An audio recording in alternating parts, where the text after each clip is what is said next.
Here's another experimental interview video at the base retreat. Today we've got Joe and David with us, who we met at Camp Beagle. This is primarily to talk about cancer and food, right? Yeah, absolutely, yeah. And pharmaceutical. Yeah, pharmaceuticals. Right. Who were you when you got cancer, and who are you now? What's that basic shift? So I think there's been two. So I've had cancer twice. The first person who got that cancer was a person that would just nod and smile and say, yes, I'll take that. To the doctors. To the doctors. Because you trusted them. Yeah, because you trust them. And you think that they've got all the answers. And you don't question them. I think once you get pulled into that medical model and you just don't feel as if you've got any autonomy, nobody asks you what your thoughts are, or what it's just what treatment, whether you're happy with treatments. So this is what's going to happen, and that's what you do. Because you had to go for a few checks, didn't you, over the first with the lumpectomy one?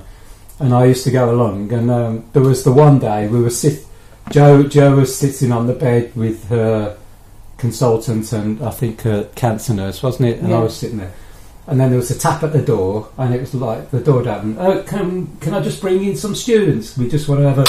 Oh, okay. So then the curtain went round, and the curtain started to bow out, and then a tap at the door, and a load more came in. Wow. And in the end, the curtain was like stuck out here, and I heard Joe go, "Is that it? How many more people are you going to get down this bit?" But there was an argument. There was a debate on what the one consultant was doing.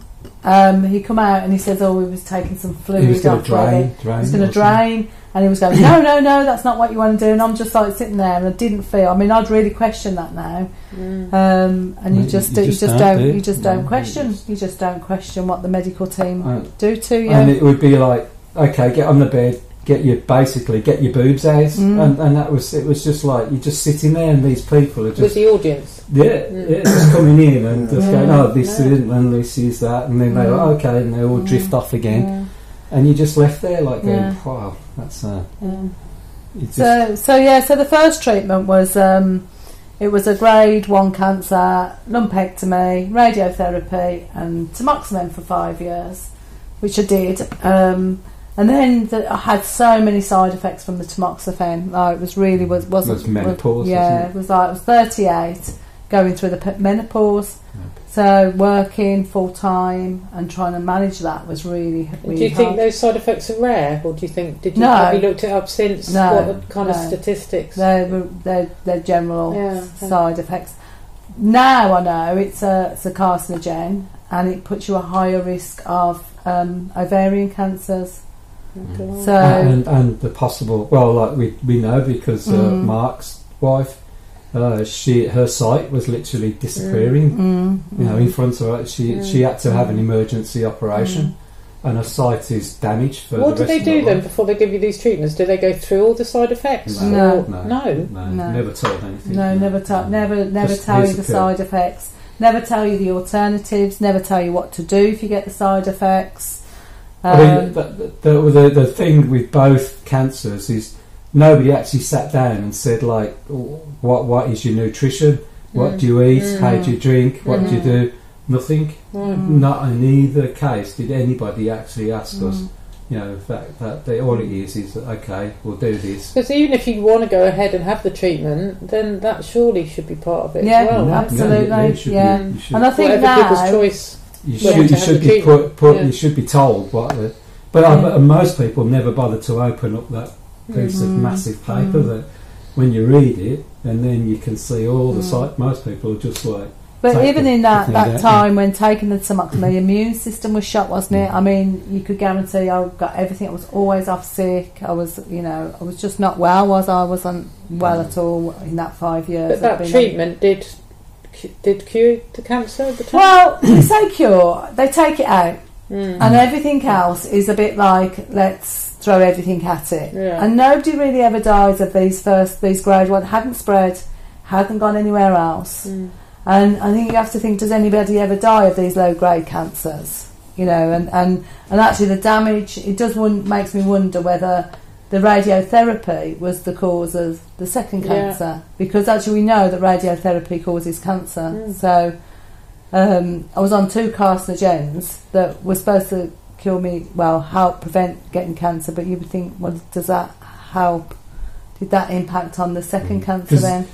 when they diagnosed the second, well, it was 2 cancers, wasn't it, the second time round? The one consultant said, well, your only option is a mastectomy. You can't have what you had the first time because the radiotherapy damages the tissue in your breast.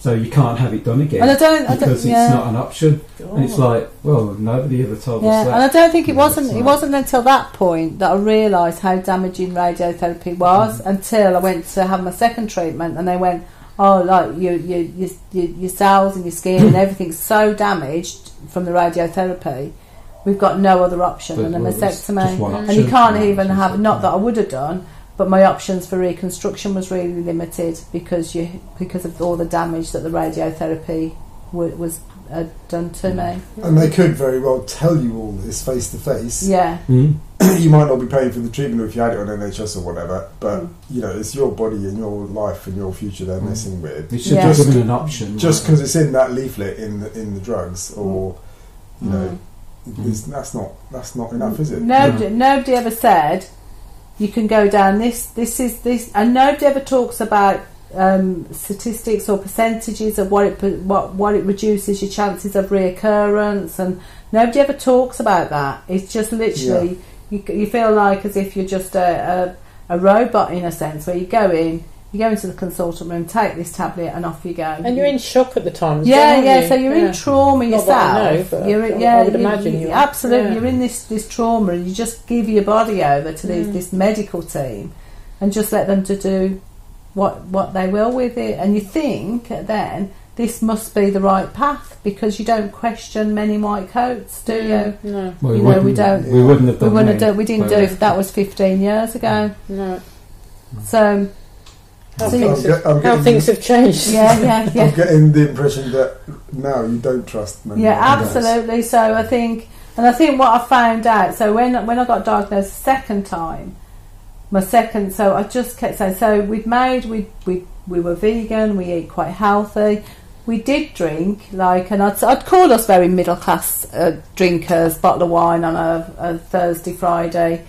Saturday night, probably drank more days than we had off, and then if there was any excuse to have a glass of wine in the week, we'd probably use that. I was a bit conscious of units, and you hear what the government said about 14 units. So I tried to be sensible with drinking. Wouldn't say we drunk to excess, but generally healthy, exercised, ate a healthy diet.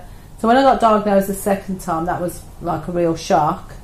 But I kept saying why. That was one of my questions, like why again? And they just kept saying they've tested my genes. I haven't got a genetic disposition. So was it the same cancer again, or was it? No. So what they say is in a different place. They said it wasn't the same cancer. It wasn't from the cancer that was taken with a lumpectomy. It was a new. It was a new cancer. There's 2 new cancers. And then they found that there was 2. One was still a grade 1. Yeah. That's what I meant. It was breast. It was breast cancer in the same breast. As well, so it was still the same cancer, because it was breast cancer and followed by breast absolutely cancer. Every time we asked, it was like, well, it's just bad luck. Just bad luck. And I just couldn't accept. Hey, it's not bad luck. You don't get something creates a cancer. You get a cancer because there's something wrong. It's not bad luck. There's something not right going on.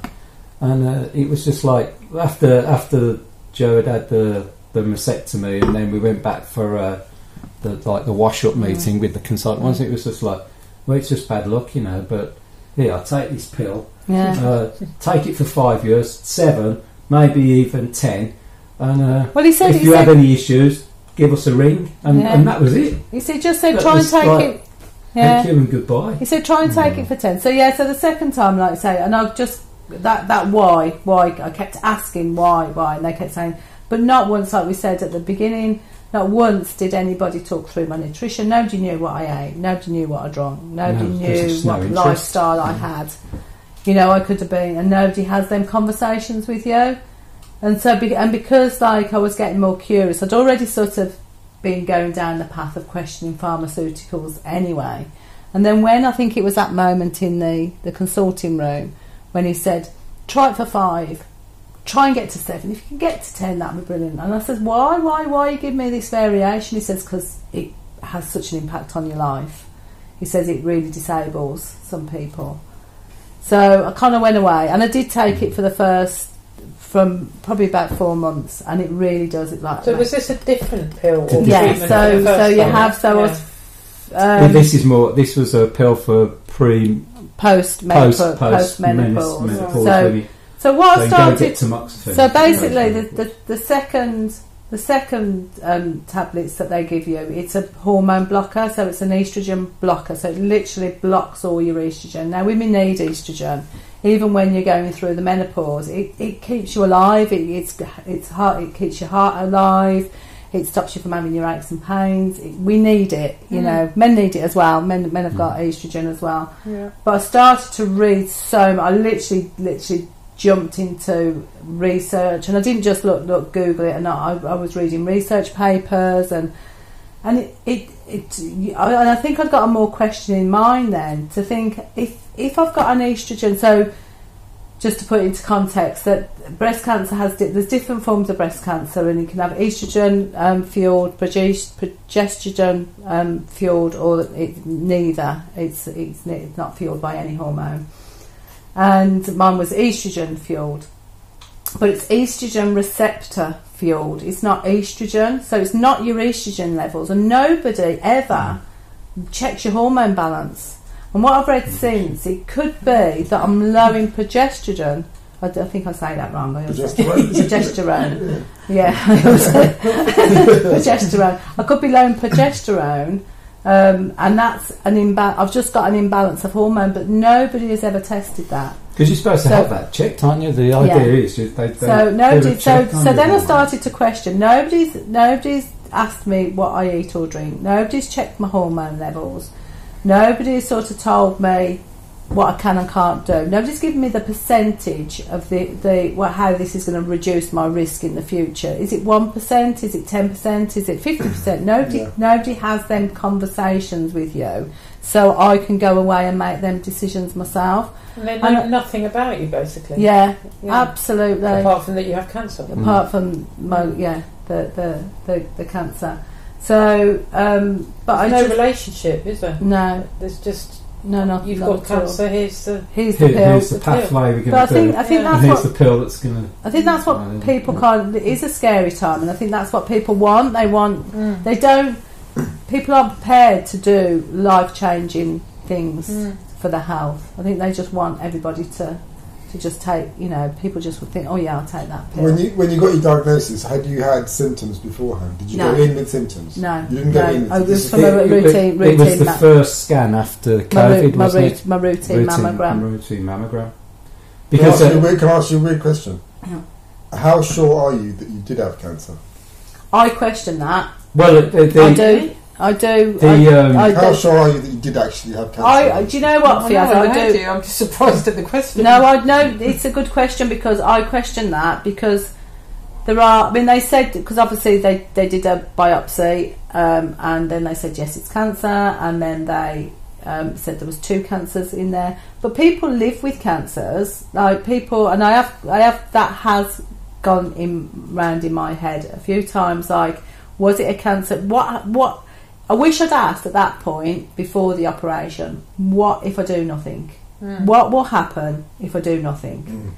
Because I don't think anybody asks them questions, because people can die with a cancer. I think my mum was told she had.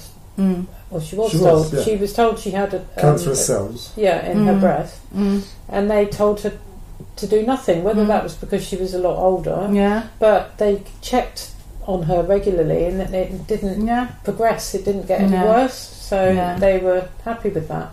But maybe it's an age thing. Maybe because you're younger, they know with the pharmaceutical thing that they can. You'll be on that tablet for a long time. Whereas my mum, in her, being 80, maybe it wasn't worth it. Yeah. Because they when you went in, because they did a ultrasound, didn't they? Yeah. You had the mammogram, and then because normally the result would just be a little envelope through the door, and it would just be a piece of paper, but this one, it was from Coventry, wasn't it? And it was thick, and it's like shit. And then we went to the checkup, and he went straight to that point, didn't he? They knew where. And then when I got called into the room, you could see the shadows. The two white, like they show up as white shadows on the. And it was like, well, that's them there. So. We just had to take, So that was from the mammogram, wasn't it? That was from the mammogram. Then they would have done blood tests. And then the ultrasound. And then they took a biopsy, didn't they? Yeah. And then did they give you some idea of what type of cancer it was? Not until after the operation. Measure rate of growth or anything like that? No. It was just millimetres. There were millimetres. Yeah. One was higher grade and one was grade 2. So it might have been. Had they confirmed that it was growing or progressing before they started treatment? No. They were just there. They saw the shadows, and it was like, right, we'll get rid of them. Yeah. But your only option is a mastectomy. Oh, and reconstruction. They seem really keen on reconstruction, don't they? That was like, we can have it reconstructed. It's like, well, no, but we can do this with it, we can do that with it. Yeah. But, it's like.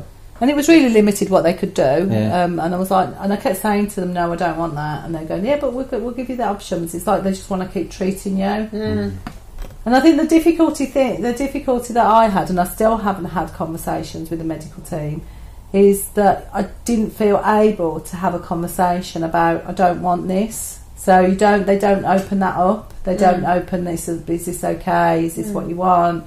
Does that feel okay? It's like they don't give you a forum to question the treatment or to say, I want to go down a different path. And I wonder how they would react if you do say that you're not happy or you don't want to go. I've obviously met and made several connections with people who've following the same path, that have really sort of empowered me really to be autonomous about my own treatment plan.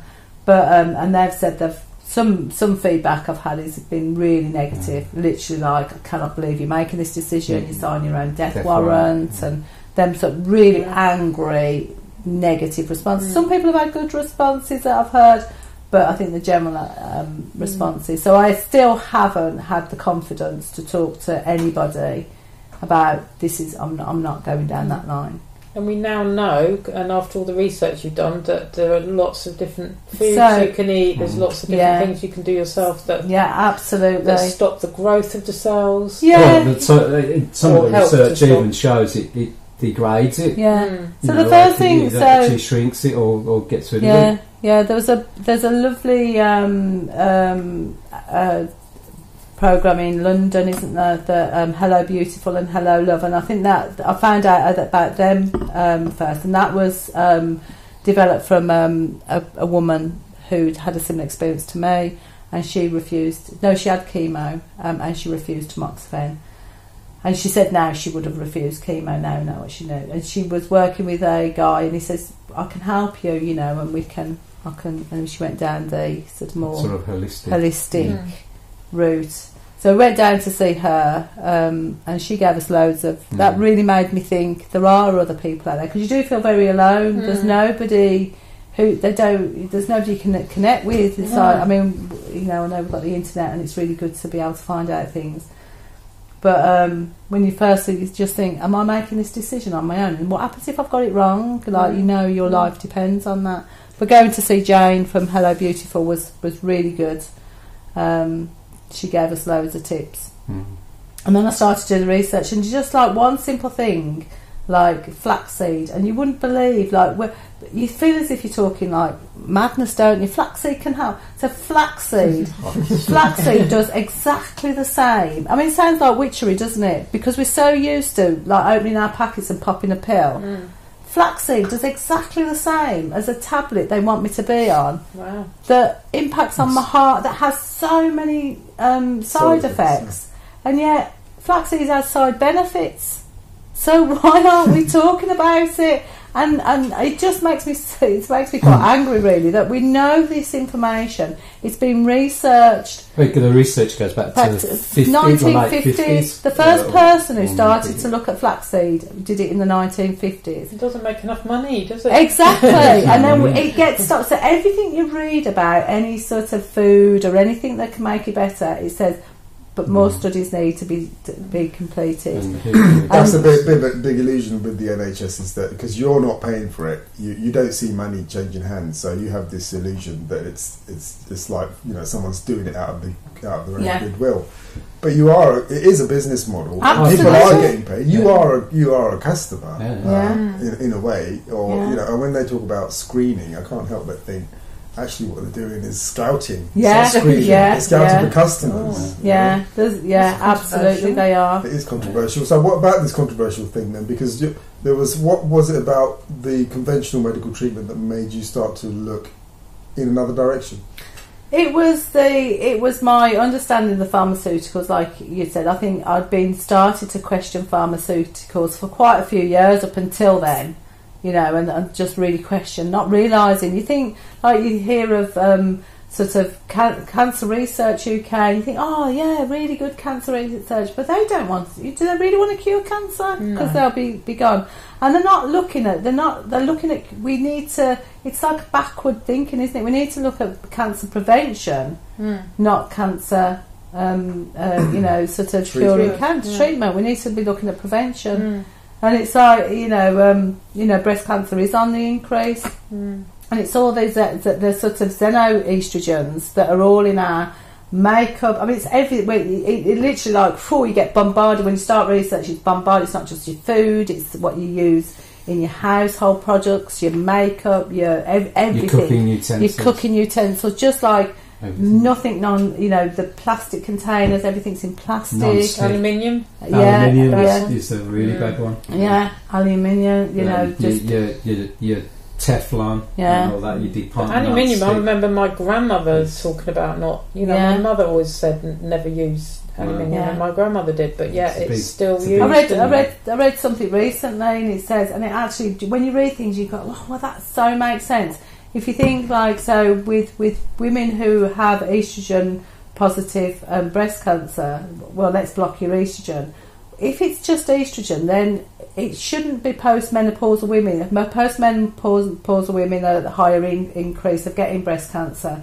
But that doesn't make sense. If it's estrogen fed, it should be younger women who've got a high level of estrogen. It should be women who are pregnant, who have an increased level of estrogen.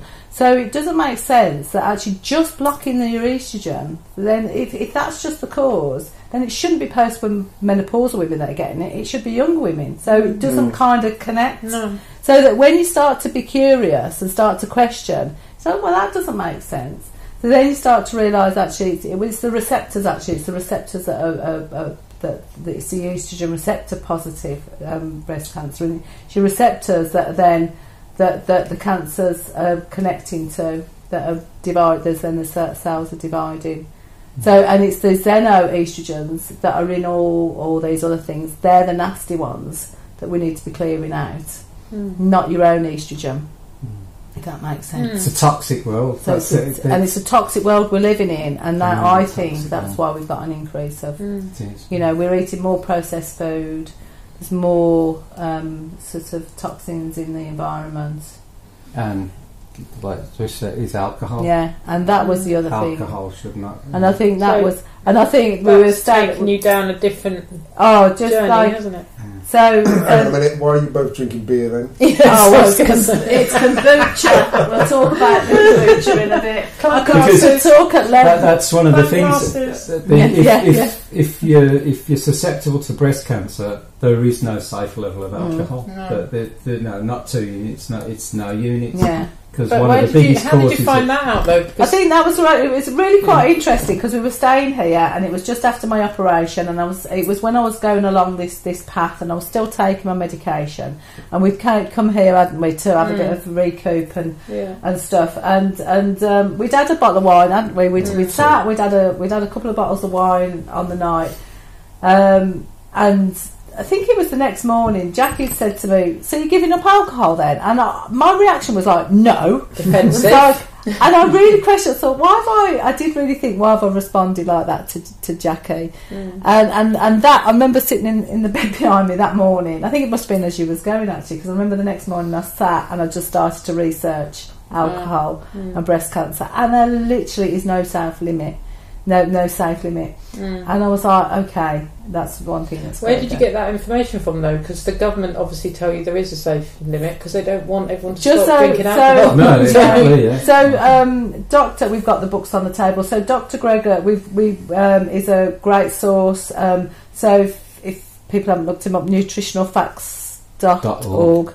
But I like his work because it's very science based. He likes to research the science. He's willing to question himself as well. He's a doctor. I was going to say, you both done a lot of research to the level about reading papers, which is probably above most hard. people. What are your professional backgrounds? I'm an engineer. And I was an engineer. Yeah. I'm retired. Retired engineer. Retired. You know what, you don't count anymore, man. Yeah, it doesn't count. And I'm a social worker. So I haven't got a medical background, and some of them are really hard to read. You have to sort of go off and Google another word, and they don't make them accessible to the average Joe blog. So they are hard work to read. But Dr. Gregor really presents things in a way that we can understand, and he's only interested in the science. So he'll look at papers. So he'll go through and he does it in a YouTube way. So you can, and he's written sort of several books.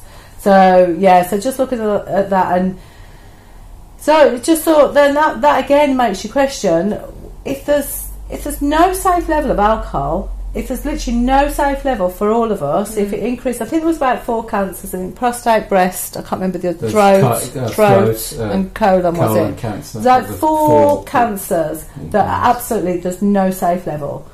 So again, question: why is nobody telling me this? Why have I gone through 2 cancer treatments and nobody said? And they do ask you what you drink, and I say, oh yeah, I drink a bottle of wine. They ask you, but there's no they kind of everybody asks you this. Even when you go to statistically and from research, there is no safe level. And at the time, you drank quite a lot, right? Fair amount. Fair amount. There should have been a conversation. There should have been a conversation. I probably downplayed that when I was talking to any health professional. Yeah, I only drink my 14 units. Of course I do.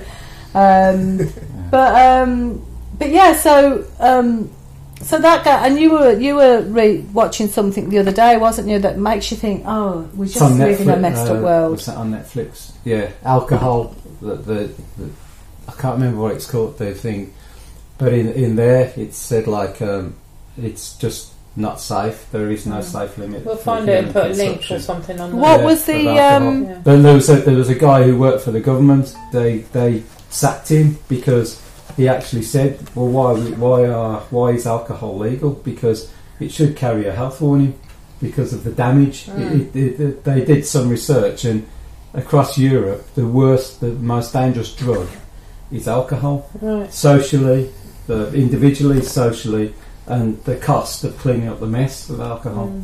But they said, like, well, we can't have that. So they got rid of it. So it doesn't leave much. Can't drink, can't eat meat, can't eat dairy. What does that leave us? What can we eat and drink? I think that's what led us down. I think that's what people think, and I think people have got this mindset, and I think that, well, are you going to be boring now? Are you not? And I've just found a wealth of food, and I think so. Certainly for when we first went vegan, that led us down. This is all really nice food. And we do enjoy cooking, and so there's just loads of foods out there that you can eat. So there's the flax seeds. I see now everything I eat. So I can either heal myself or can harm myself, and I'm in control of that. So what goes in my mouth will either heal me or harm me, and I can get a bit. I like that. Yeah, and I can kind of, and that's how I see it now. And I'm healthier. I'm not. If I didn't have that mindset, I'd be on the medication. I'd be struggling to even function. I'd be crippled with arthritic pain.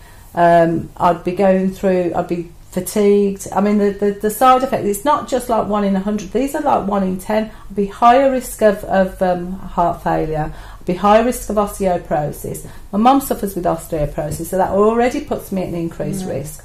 So, you know, and going through, so, you know, it's just like, so I feel healthy, and I'd rather live well than live like that, you know, and I don't think that would prolong my life. I think that would, I might not die of breast cancer, but I think I'd die of something else. So it leaves me feeling healthy and well to have a really good work. So yeah, so like you say, the flaxseed, I make some amazing muffins. So all the research done on flaxseed, a lot of it was done, we're using muffins where they gave women a placebo muffin with no flaxseed in, and a muffin with flaxseed in. So that's cooked flaxseed. It doesn't have to be raw. No, flaxseed doesn't. The nutrients of flaxseed don't deteriorate through cooking. It's one thing that do you have to whiz them or? It needs so you to have to freshly ground. So they quickly decrease after you've ground them. So we ground them, just coffee grinder, teaspoon in on your breakfast cereal. It's simple. It's not on your porridge in the morning. So I put some in my muesli that I make, but that stays in a container for quite a while, so that's no good then. No, you need to whiz it and then put it on. You need to get your seeds. Yeah, you need to get the seeds. And even one tablespoon to 2 tablespoons of flaxseed a day. That's all they recommend. And even for men. Yeah, it's good for prostate. Because prostate cancer, estrogen fed cancer.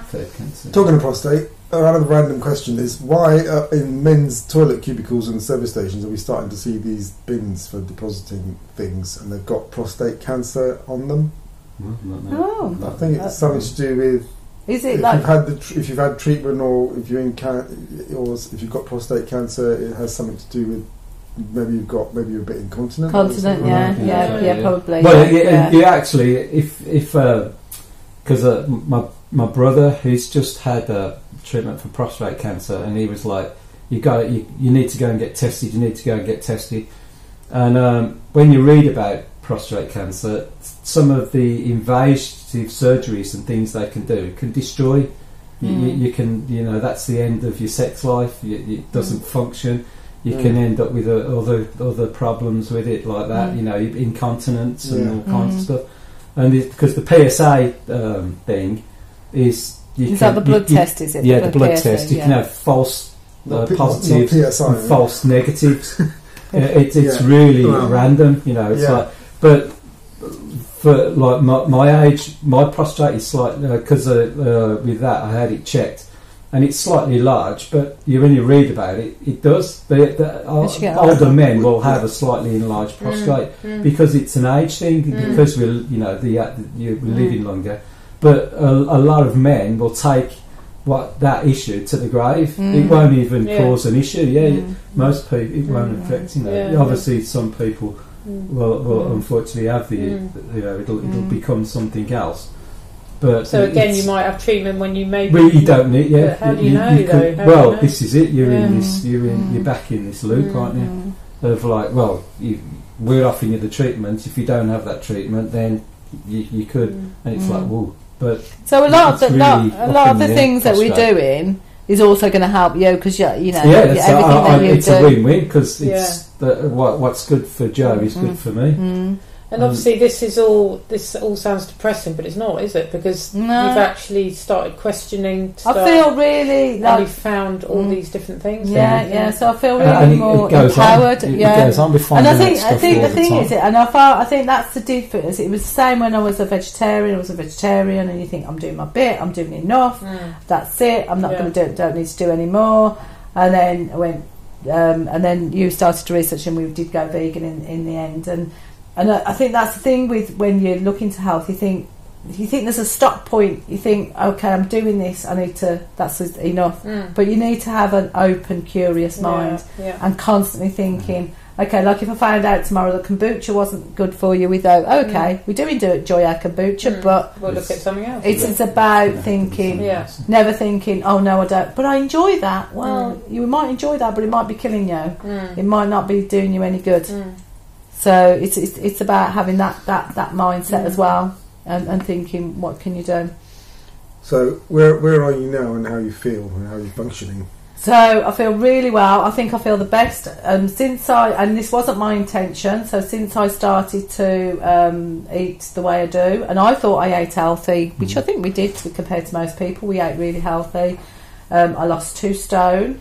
I'm happy with my body, and that was the other thing. I mean, totally going off sort of food and nutrition, but when you're in the medical model, they kind of like talk about, oh, how are we going to reconstruct you? How can we make you look like a normal woman?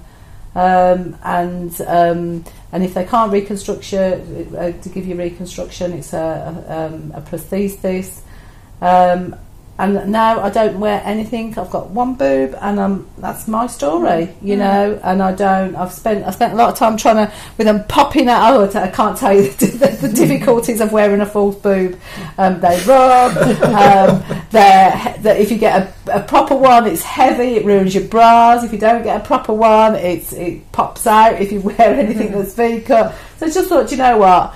And I just got rid of them all, didn't I? I got rid of all my bras and. Yeah, and I feel really good, and that's liberation, isn't it? Yeah, I was just going to say that. Yeah, absolutely. Liberated woman. Yeah, and I think that's just about taking control of me and of myself. Yeah, because we something cropped up on about light, and oh yes, that was you. Yeah. So we've invested in an infrared sauna because. Oh, yeah. With an infrared sauna, it actually penetrates into the skin and stimulates the mitochondria, which is like around every cell has mitochondria, and that stimulates it to produce ATP, which is the energy of the cell, and it'll kill damaged cells, you know, so they don't like the heat. So we're doing that as well. But just generally heating saunas. Louis done research on some, and he says the same thing. As well as the detoxing side of it. Just but it's also it's getting the heat into your body, and it just breaks. So down. Just being in a sauna or being in a heat will help. Then break down them. Will kill off the nasty. When you're doing research like that, though, you do have to be careful when you're looking at products, because everyone's out to sell a product. Oh, absolutely. So, what do you? Is there any like personal kind of test or filter that you use to like, you know, like a BS filter that you use on yourself? What I tend to do is, if I'm researching something, so you have to be really careful when you Google, because when you Google, you tend to put in the search engine things that are going to confirm what you're searching for.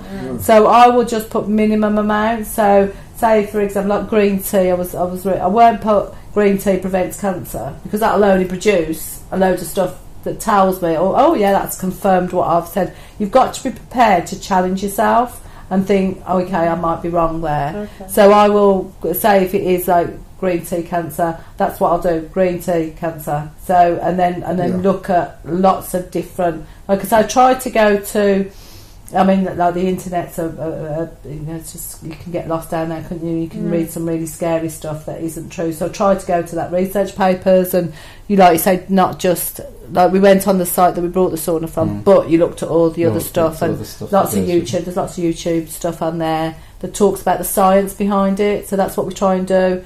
But you have to be careful when you Google search things, because you do tend to